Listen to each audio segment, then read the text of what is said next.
Velkommen til denne wiki, hvor formålet er at fastholde og udbrede vores viden og erfaringer med IT i undervisningen. Alle har via deres Unilogin administratoradgang til den her side. Vi er nu på forsiden, hvor jeg har lagt et par inspirationsvideoer ud. Herover har jeg skrevet, hvordan du navigerer på siden.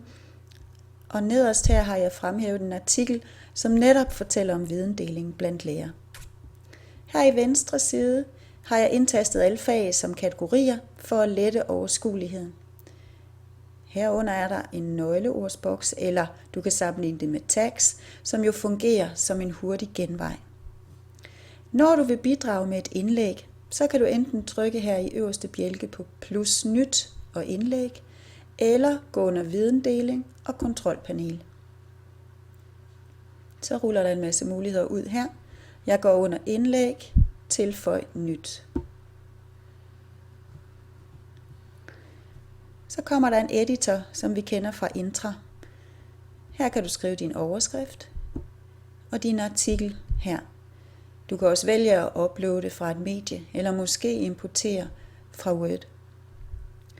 Når du er færdig, så vælger du den kategori dit indlæg skal udgives under, og scroller vi lidt ned, skriver du det tag, du synes, du vil have til dit indlæg. Så trykker du på udgiv, og jeg går lige tilbage til vores forside. Og herover vil dit indlæg så være at finde under den kategori, du har valgt. Nu prøver vi lige at gå ind under dansk.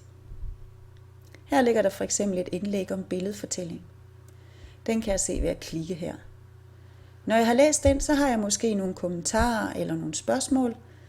Så trykker jeg her, og i den her dialogboks kan jeg skrive min kommentar eller mit spørgsmål og tilføje her.